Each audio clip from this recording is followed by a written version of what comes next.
Donc si tu ne travailles pas et puis tu manges là, on doit chercher à voir qu'est-ce que tu as fait pour manger. Donc ça peut être un péché. Dieu bénit l'œuvre de tes mains. Je vous ai dit que Dieu ne vous donnera pas les choses en main.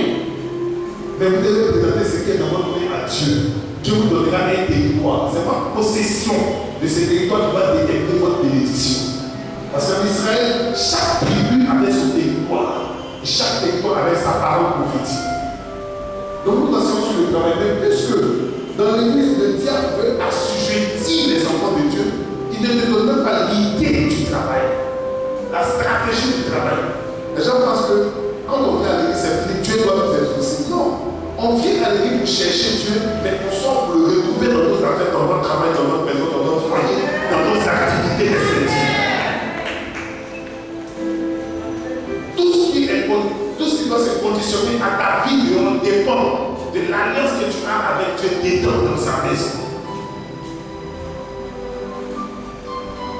Tu ne peux pas avoir un prix si tu ne te défends pas. En tout cas, un bon prix. Mais pour te vendre d'abord, il faut que tu aies un prix intérieur pour un achat extérieur. C'est-à-dire que vendre pas cher à l'extérieur par rapport à ton intérieur.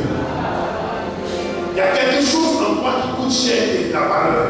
Ce n'est pas la valeur. La valeur, c'est la rareté d'une chose. Et cette chose-là, elle est en toi. Si tu as valorisé ce que tu as, tu auras de la valeur aux yeux des hommes. Ce qui t'a pas encore donné de position, c'est ce que tu n'as pas encore valorisé. Et ce que tu n'as pas encore valorisé, c'est ce que tu n'as pas encore favorisé. Ce que tu favorises est vu. Il faut que tu saches qui tu es. Matthieu chapitre 22 à partir du verset 15. Le thème du message que je voulais partager, je l'ai intitulé les deux pieds. Tu as vu les deux pieds. Matthieu chapitre 22 verset 15. Matthieu 22 verset 15. Je lis la parole de Dieu.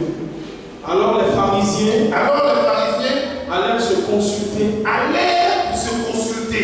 sur les moyens de suivre Jésus. À ses propres paroles. Écoutez, est-ce que vous savez que chaque fois que vous venez à l'église, il y a un groupe de personnes qui se consultent afin de répondre au piège. C'est qui le pharisien?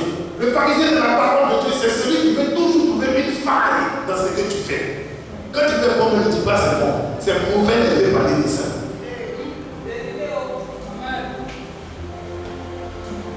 Dans l'histoire des lettres et des écritures bibliques, il y avait des pharisiens, des scribes. Il y avait des personnes, des disciples qui étaient de la synagogue avec Christ. Et les pharisiens et les scribes, c'était les détenteurs de la loi, de la parole de Dieu. Mais les pharisiens, c'est des personnes qui avaient une notion de la parole et qui cherchaient à trouver une faille. Parce que leur loi était différente de la doctrine de Christ. Écoutez, les théologiens nous parlent de la théologie, mais Jésus dans son esprit nous parle du christianisme. Et le christianisme est la doctrine de Christ. Et la doctrine de Christ se repose dans deux identités, l'eau et le sang. Nous avons été rachetés par un grand prix par son sang, mais avant que son sang ne coule, l'eau a versé de son côté. Adam était l'image de l'évangile futur. Ève était l'image de l'église future. Adam avait une image symbolique de Christ, parce que son côté était percé pour qu'elle sorte. Et Jésus, au côté de la croix, son côté était percé afin que l'église sorte.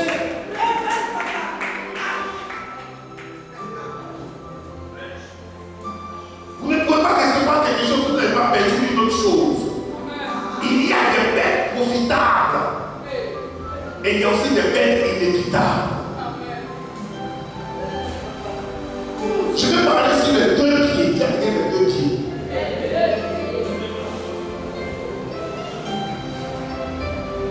En dehors de ce qui est faux, mon fils, il y a ce qui est vrai.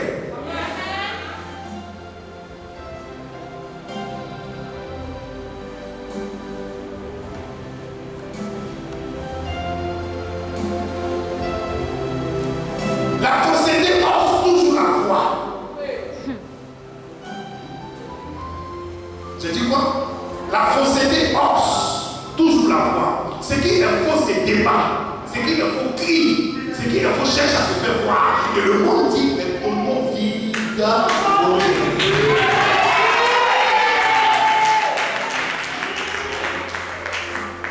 Tiens, les deux pieds, Dans l'histoire de l'argent et des pieds, il y a des faux pieds et il y a des vrais pieds. Tu peux avoir plusieurs faux pieds de 10 000, mais cela ne veut pas dire que tous les 10 000 sont faux. Tu peux avoir plusieurs grandes rencontres qui vont te frustrer, cela ne veut pas dire que les rencontres sont fausses. Dieu crée des rencontres pour déterminer des destinées. Qui a quelqu'un de faux pieds?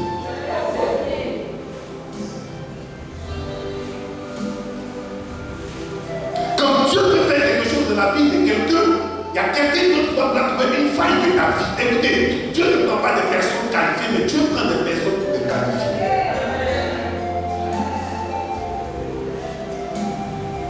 Les pharisiens cherchent Jésus afin de pouvoir le piéger. Et je vous ai dit que cet homme-là, il a dit, Maître, Père, je viens pour faire ta volonté seulement que ta volonté. Il était conscient de ce qu'il devait venir faire. Personne n'a accompli quelque chose, il n'a pas le mandat. Maudit soit celui qui va te contredire. Dieu. Personne ne peut porter quelque chose qui n'a pas dans les mains. Tout ce que nous portons a un poids. Et tout poids est sur une balance. Et Dieu a horreur de la balance force. Aidez-le.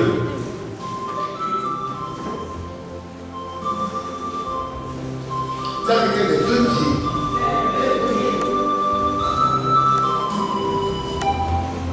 S'il vous plaît, chrétiens de Côte d'Ivoire, Maître Mapoli, ouvrez vos yeux pour savoir quel est le pied que Dieu vous a présenté.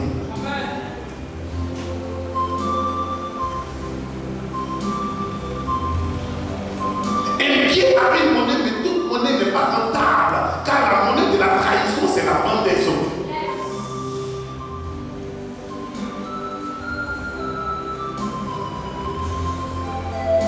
Les pharisiens cherchent à piéger Jésus. Écoute, tu peux être avec un ami qui a cherché à te piéger, tu ne sais même pas. C'est-à-dire que quelqu'un attention avec qui tu parles.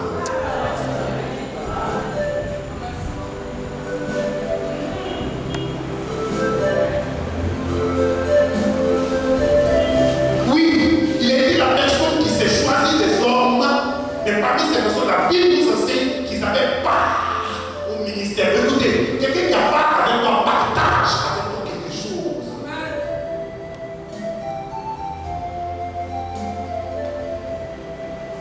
Ce qui attire une part, c'est le repas, parce que le repas est une alliance.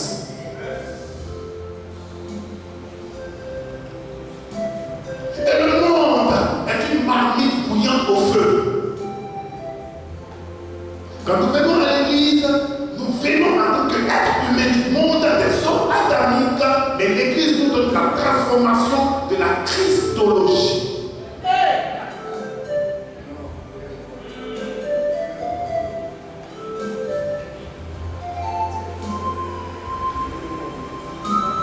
Et chaque fois que quelqu'un va vouloir te piéger, il va envoyer quelqu'un qui est près de toi pour te piéger. Les pharisiens emmenaient les disciples de Jésus pour lui poser la question. C'est celui qui est près de toi que tu honores, qui peut parler sur toi des choses dont les gens peuvent voir.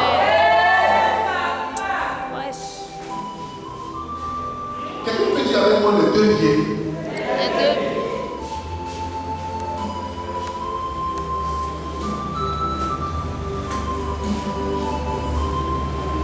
Ouvrons nos yeux spirituels et laissons que le cœur de Dieu parte au rythme de notre égard, que nous comprenions que Dieu est capable de faire des choses comme au temps des apôtres. Il y a 3 temps qui sont définis dans la Bible, et il y a 2 testaments, l'Ancien et le Nouveau.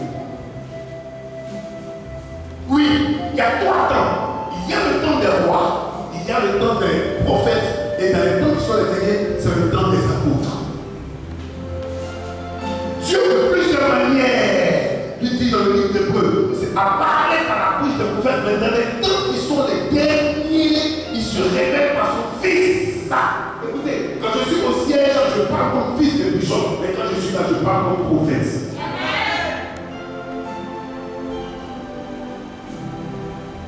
Un prophète ne parle pas à un prophète, un fils révèle un prophète.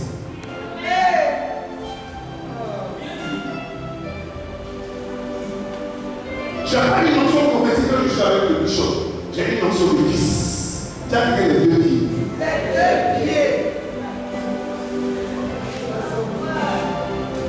Il y a des choses à juxtaposer, à connaître dans la parole de Dieu. Il y a un équilibre à savoir.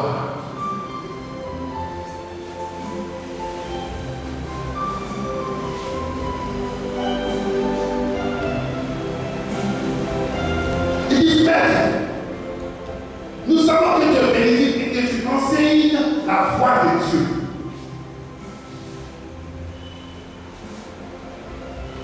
Toute la vérité que tu as donnée, que les gens n'ont pas compris, après ce message, ils vont savoir que ta parole est prophétique parce que la vérité va les rattraper. Écoutez, ce que tu écoutes de façon répétée, tu finis par y croire. Un enseignant peut enseigner des erreurs, mais le discernement te donne la vérité. Donc ça va dire que ne mettez pas foi à tout esprit, mais examinez-les et retenez ce qui est bon.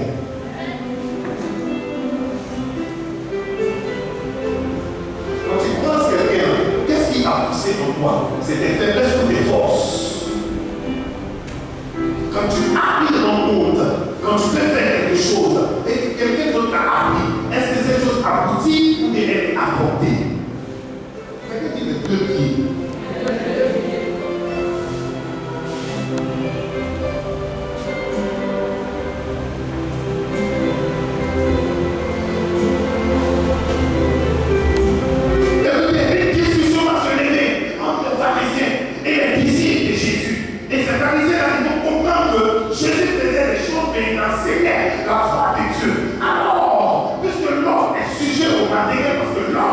Regarde à l'apparence de Dieu, regarde au cœur. Les gens sont jugés par l'apparence. Pourquoi? Parce qu'aujourd'hui, ce qu'ils ont vu de toi, c'était simplement une faute de leur part. Parce qu'ils ne sont pas la montre de Dieu. Ils ne sont pas le chrono de Dieu. Le chrono de Dieu, c'est le chrono. Si quelqu'un a jugé maintenant, son jugement est faux. Parce qu'à chaque seconde, il y a quelque chose que Dieu peut faire pour l'humanité. Dieu a déterminé les jours, les heures, les semaines, afin que chaque jour puisse nous présenter l'opportunité d'un nouveau commencement. Et le jugement de ces personnes-là, c'est qu'il y avait un tribut. Le tribut de César, deux fois différent. Est-ce qu'il fallait donner à César ou il fallait donner à Dieu? Quand nous venons à l'église, il y a la coutume de nos parents, il y a notre caractère, il y a ce que nous voulons. Mais qu'est-ce que Dieu a besoin?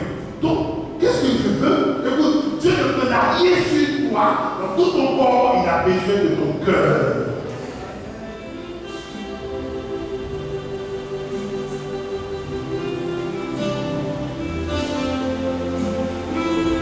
Tes pieds sont pour ta destinée, tes pieds sont pour travailler, tes yeux sont pour ton regard, mais ton cœur est pour Dieu.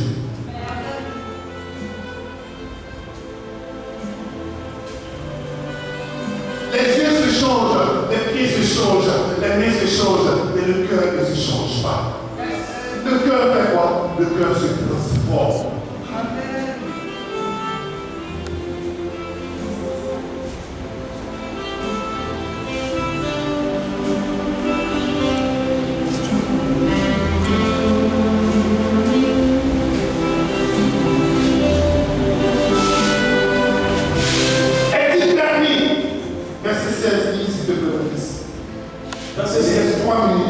Ils envoyaient auprès de lui ceux qui sont prophétiques vont comprendre la révélation de la parole de Dieu.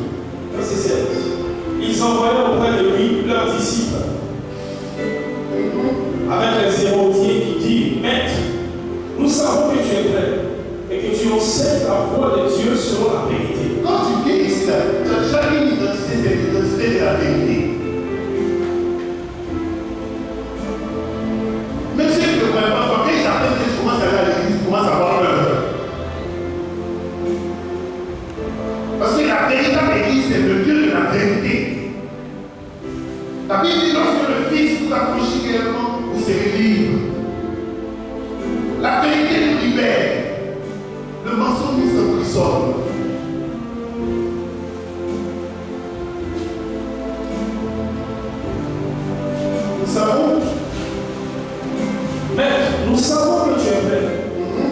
tu enseignes la voie de Dieu selon la vérité. Tu enseignes la voie de Dieu selon la vérité. Mais qui est le problème? Sans t'inquiéter de personne. Sans t'inquiéter de personne. Tu ne peux pas comprendre quelque chose, tu ne vois pas l'aboutissement de la journée, tu t'inquiètes de quelqu'un d'autre. Il y a un esprit de prison souvent qui environne les enfants de Dieu, qui fait que tout ce que vous voulez entreprendre se trouve dans les funérailles. Tu t'inquiètes de d'autres choses qui ne produisent pas. La Bible dit laissez les morts enterrer les morts. Dieu n'est pas le Dieu de mort, mais Dieu est le Dieu des vivants. Pourquoi veux-tu entretenir quelque chose, quelque événement qui est mort, une chose qui ne bouge pas? Puisque je dis ne bouge pas ces choses. Écoutez, le monde va prendre le premier moment comme étant la fête de la mort, le fait comme la fête de la vie et de la résurrection. Comme Jésus ne veut pas donner entretenir des tombes, comme lorsque Marc et Marie sont arrivés pour embrasser, la Bible dit il n'est plus ici, il n'est plus là, il est ressuscité. Ce n'est pas le temps de venir entrer dans la mort, ce n'est pas le temps de venir faire des cartons, ce n'est pas ça le plus important. Le carton qui t'attend, c'est le carton céleste. Il est placé en toi. Mais il faut que les écailles tombent de tes yeux, que tu comprennes l'importance de ta présence dans la maison de Dieu. Pourquoi Dieu t'a attiré? Il t'a pas attiré en tant qu'enfant. Les enfants ont le royaume des cieux, les fils ont le royaume des dieux. Il dit tous ceux qui sont produits par l'Esprit de Dieu sont fils de Dieu. Et il dit laissez-les d'abord les petits enfants, car le royaume des cieux est à eux. L'enfant n'a pas d'effort, parce qu'il n'a pas de force. L'enfant n'a pas d'effort, parce que l'enfant est jugé selon le cœur de sa présence, de sa nativité. Mais le fils, à cause de sa croissance, à cause de son intelligence, à cause de ses choix, de ses décisions, le fils est jugé selon ses choix, ses décisions, pour le bénéfice. Nous savons que tu enseignes la voie de Dieu, par ton caractère, par ton comportement. Tu peux enseigner la voie de Dieu. Par ta façon de vivre, ta façon d'approcher les personnes, tu peux enseigner la voie de Dieu. Écoutez, quand une personne se présente à toi, elle se présente avec deux pieds. Il y a un faux et il y a un vrai. C'est-à-dire que ne presse pas pour te vendre.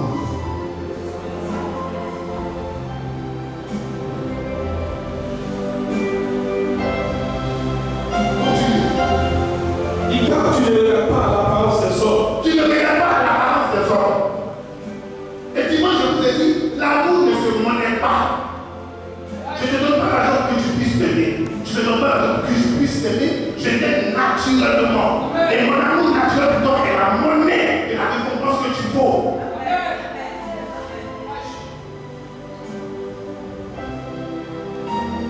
Si tu donnes l'argent pour aimer, si tu n'as plus d'argent, tu vas aimer comment?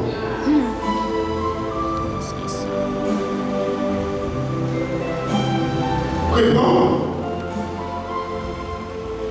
sans t'inquiéter de personne. Sans t'inquiéter de personne. Car tu ne regardes pas à l'apparence. Tu ne regardes pas à l'apparence chrétienne.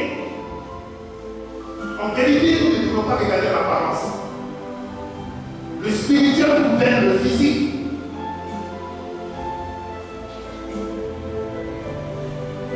Les jugements qui te fatiguent, c'est qu'on va juger à l'apparence. Pas parce que tu n'as pas battu de mariage que tu n'as pas de mari.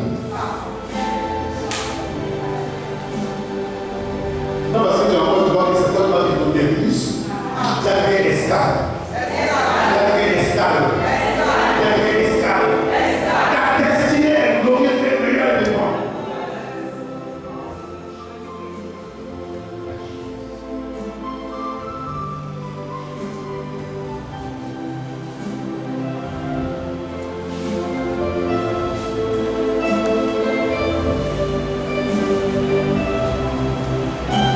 L'apparence juge maintenant. Le fond juge autant dans le futur. Dieu ne juge pas à l'apparence. Ne regarde pas les gens à l'apparence. Même ma on ne considère pas les gens parce que tu as voiture ou bien tu es. Non, non, non, non. On te considère parce que tu es enfant de Dieu. Ce n'est pas une église pour considérer qui a l'argent, qui n'a pas l'argent. On n'est pas dans ça. Tout le monde est obligé d'avoir cela. Ainsi parle Dieu pour toi. Ainsi parle Dieu pour ta vie. Ta vie est comme des champs de blé.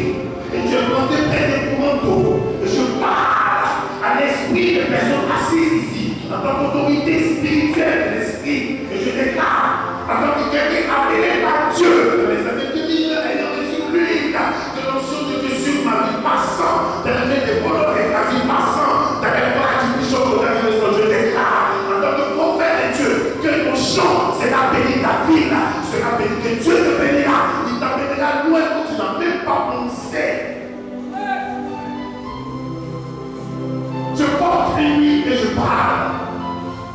Je porte une nuit et je parle à des personnes qui disent le caractère de ta vie n'est pas défini par ce que tu as, mais le caractère de ta vie est défini par ce que tu sais et ce que tu es. Savoir est une leçon. Et être est une notion. Savoir est une notion. Est une leçon. Parce que connaître, quand la Bible parle de connaissance, c'est une leçon. Dieu dans cette église va parler au fond de la lettre révélée.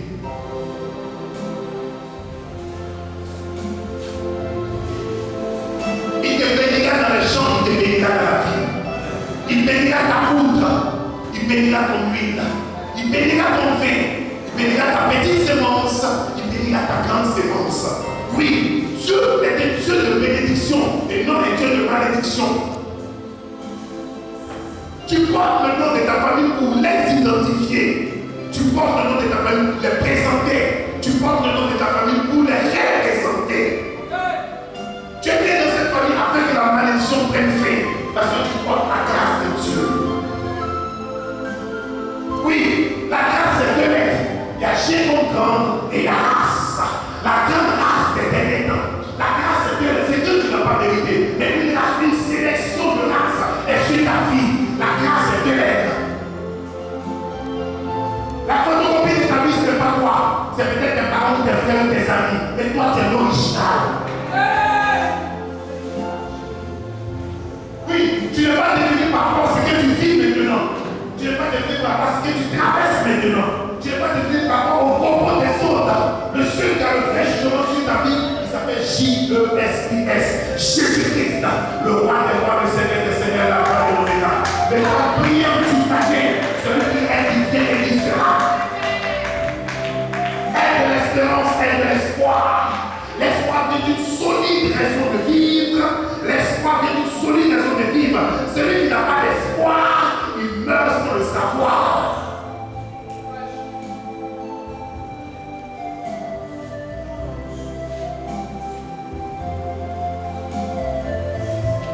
L'histoire de la couture aussi dans la rue. Pour nous, c'était une coutume de marcher comme les autres parce que pour nous, c'était des mentors. Mais nous avons eu tort parce que ce n'était pas des mentors spirituels.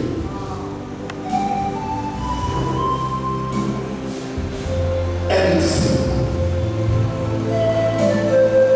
Si quelqu'un te dit à l'apparence, ton jugement est faux, préserve ton cœur sur d'autres choses. Qu'est-il permis? Faut-il payer le tribut à César? Il y a deux autorités dans ce que tu fais. Il y a l'autorité de ta personne et il y a l'autorité de Jésus-Christ.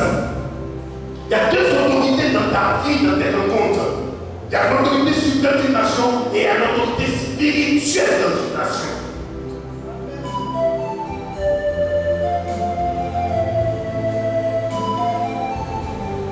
Tu es la horreur de la balance force. César a voulu, Dieu a